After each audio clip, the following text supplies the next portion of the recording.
यह एक सत्य और आंखों देखी घटना है। हमारा गांव गोंडा जिले में पड़ता है।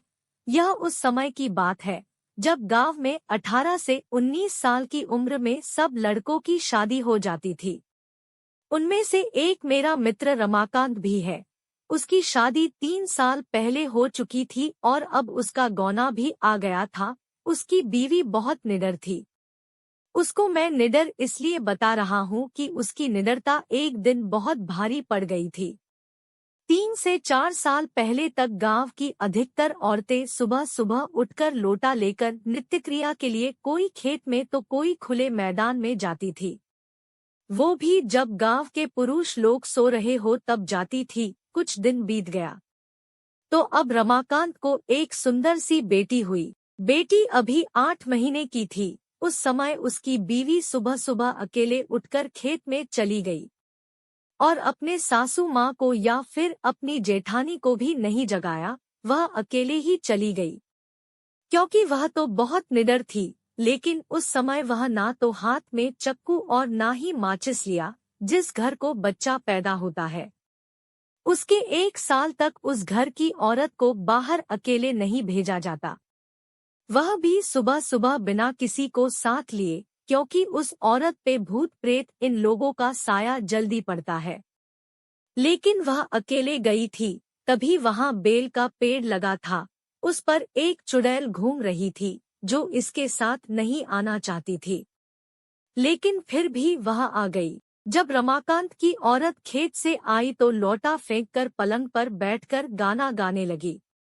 बगल में ही खाट पर लेटी हुई उसकी बच्ची जोर जोर से रो रही थी, लेकिन वह तो गाने में व्यस्त थी, इसीलिए उसे सुनाई नहीं दिया। इतना देखकर रमाकांत चिल्लाने लगा कि बेटी को उठाओ, क्या तुम्हें सुनाई नहीं दे रहा है कि वह रो रही है? फिर भी बीवी ने जवाब नहीं दिया। तब तक रमाकांत की भाभी आ गई और वह समझ गई कि यह कौन है और रमाकांत को इशारा किया कि जाओ दादाजी को बुला लाओ। इतना सुनते ही रमाकांत समझ गया कि मेरी बीवी के ऊपर कोई चुड़ैल का साया है। तभी भाभी ने दादाजी का नाम लिया है। तब तो रमाकांत पलंग पर बैठकर दादागिरी झाड़ने लगा और बोला कि तुम कौन हो? यहाँ पर क्यों आई हो? क्या तुम मुझसे शादी करना चाहती हो? तब तक गांव की कुछ औरतें और कुछ पुरुष मजा लेने के लिए इकट्ठा हो गए। चुड़ैल ने कहा कि मुझमें तुम्हें क्यों दिलचस्पी हो रही है? क्यों मुझसे शादी करने के लिए प्रभावित हो? तो रमाकांत झट से बोला कि मैं कुछ काम धंधा तो करता नहीं, लेकिन अगर तुम साथ रहोगी तो धन दौलत लाती रहोगी। चुड़ैल ने हंसकर बोला, ऐसा कुछ नहीं होता। हमारे में भी कोई ना कोई मुखिया जरूर रहता है जो धन दौलत की रखवाली करता है। तुम चाहो तो हमारी दुनिया में चलो, तब मैं तुम्हें सब कुछ दूंगी, पर अभी नहीं क्योंकि तुम जीवित हो। रमाकांत समझ गया कि अब मेरे हाथ कुछ नहीं आने वाला है। उसने उस चुड़ैल से कहा, मुझसे ऐसे ही शादी कर लो, मृत्यु से क्या लेना देना, ऐसे ही मैं तुमसे शादी करने के लिए तैयार हूँ। लेकिन उसने कहा, मैं तुमसे ऐसे शादी नहीं कर सकती। अगर तुम मुझसे शादी करना चाहते हो तो तुम्हें मेरी दुनिया में चलना पड़ेगा। उसने समझ लिया कि चुड़ैलों की दुनिया हमारी दुनिया से अलग है। तो उसने बोला कि ब्राह्मण परिवार में आते हुए तुम्हें डर नहीं लगा? और नीचे बैठे हुए सब लोग मजे लेते हंस रहे थे। तब तक दादाजी भी आ गए और बोला कि यहाँ से सब लोग हट जाओ और अपने अपने घर जाओ। और रमाकांत की बीवी को वो बहुत परेशान करने लगी। रात को सब सो जाते तब उसकी बीवी उठकर गाना गाने लगती। उसके घर के लोग बहुत परेशान रहने लगे।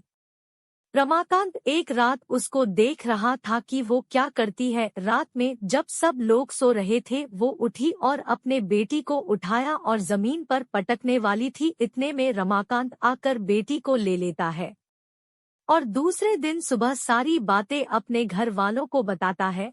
उसके घर के लोग कहते हैं कि बेटी को रात में उसके पास मत छोड़ना, वो पता नहीं क्या कर दे। और रमाकांत एक दिन एक तांत्रिक बाबा के पास जाते हैं और उनको सारी बातें बताते हैं। तांत्रिक बाबा उसको अपनी शक्तियों से पहले जैसा कर देते हैं। रमाकांत अपनी पत्नी को लेकर घर आ जाता है। वो पूरी तरह ठीक हो जाती है। लेकिन रमाकांत को अभी पता नहीं था कि मेरी पत्नी पूरी तरह से ठीक ही चुकी है। रमाकांत की बीवी पलंग पर बैठी अपनी बेटी को दूध पिला रही होती है। इतने में रमाकांत के दादाजी आ जाते हैं और उनकी बीवी भी पलंग से नीचे उतरकर सिर पर पल्लू डाल लेती है और चुड़ैल भी चली गई थी। तब रमाकांत को विश्वास हो गया कि अब मेरी पत्नी बिल्कुल ठीक हो गई है। दोस्तों, आपको हमारी कहानी कैसी लगी कमेंट करके बताएं। और अगर आपको हमारी कहानियाँ अच्छी लगती हो तो हमारे चैनल को सब्सक्राइब करें और अपने दोस्तों में शेयर करें।